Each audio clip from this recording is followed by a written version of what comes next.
اسرائیلی حملے کے بعد ایران نے انتقام کی علامت سرخ جھنڈا لہرا دیا اور کہا اسرائیل سے انتقام لیا جائے گا۔ تفصیلات کے مطابق اسرائیل کے ایران پر حملوں کے بعد ایرانی حکومت نے قم کی مسجد پر سرخ جھنڈا لہرا دیا جو علامتی اعلان جنگ سمجھا جاتا ہے۔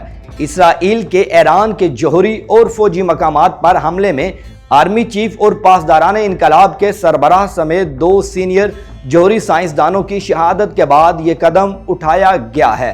واضح رہے شہر قم اہل تشیع کے لیے مقدس شہر سمجھا جاتا ہے۔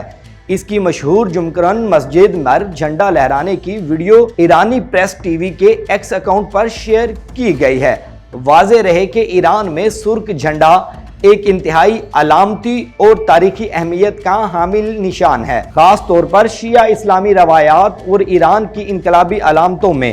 جب ایران کسی مقدس مقام یا مسجد پر سرخ پرچم لہراتا ہے تو اس کا مطلب ہوتا ہے کہ کسی مظلوم کا خون بہایا گیا ہے اور اب اس کا بدلہ لیا جائے گا۔ یہ پیغام ہوتا ہے کہ ہم نے ظلم کا بدلہ لینا ہے۔ ایران کی موجودہ حکومت جب سرخ جھنڈا لہراتی ہے تو اس کا مطلب ہوتا ہے کہ اب ہم جنگ کے لیے تیار ہیں یا کسی بڑے رد عمل کی تیاری کر رہے ہیں۔ ایران نے جنوری 2020 میں جنرل قاسم سلیمانی کی امریکی حملے میں شہادت کے بعد ایران کے مقدس شہر قم میں مسجد جمکران پر سرخ جھنڈا لہرایا گیا تھا۔ یہ پیغام تھا کہ ایران بدلہ لے گا۔ ایران نے اسماعیل ہانیہ کی شہادت کے بعد بھی قم میں انتقام کی علامت سرخ پرچم لہرایا تھا۔ ایران میں لال جھنڈے کا تصور براہ راست اسلامی تاریخ اور کربلا کے واقعے سے جڑا ہوا ہے۔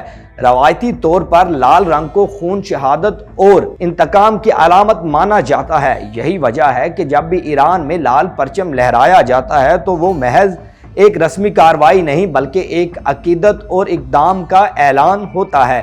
ایران میں لال پرچم عام حالات میں نہیں لہرایا جاتا۔ یہ ایسے وقت بلند کیا جاتا ہے جب کسی بڑی مذہبی یا قومی شخصیت کو شہید کیا جائے اور ریاست یا قوم اس کا بدلہ لینے کے لیے تیار ہو۔ قوم کو ایک واضح پیغام دینا ہوتا ہے کہ دشمن کے خلاف انتقامی کارروائی ناگزیر ہے۔ لال جھنڈا نہ صرف ایران کی عوام بلکہ دنیا بھر کے لیے ایک پیغام ہوتا ہے۔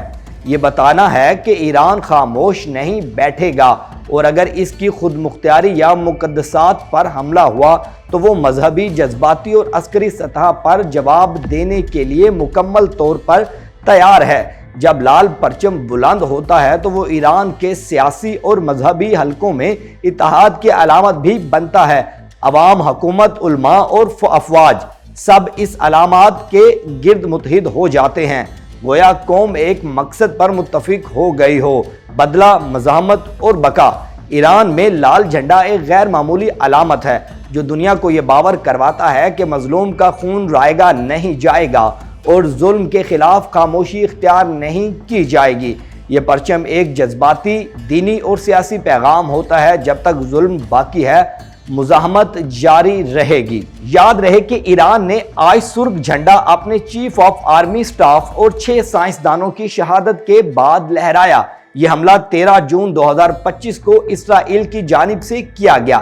جدید اور وسیع پیمانے پر اقدام ہے جو آپریشن رائزنگ لائن کے نام سے جانا جا رہا ہے۔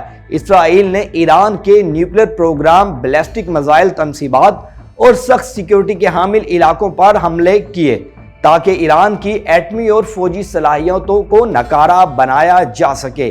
ایرانی صدر نے جب خطاب میں اپنی قوم کو بتایا کہ اسرائیل کو سخت جواب دینے کا میں باقاعدہ اعلان کرتا ہوں، شہریوں کو متحد رہنے کی اپیل ہے۔ انہوں نے مزید کہا کہ ایران اسرائیل کے بزدلانہ حملوں کے بعد خاموش نہیں رہے گا۔ ایران کے جوابی حملے پر دشمن اپنے احمقانہ اقدام پچھتائے گا۔ ایرانی شہری اپنی حکومت کے پیچھے کھڑے ہوں گے۔ ایران نے سلامتی کونسل کا ہنگامی اجلاس بلانے کی درخواست کر دی، جس کے لیے وزیر خارجہ عباس عراقچی نے اقوام متحدہ کو خط بھی لکھ دیا ہے۔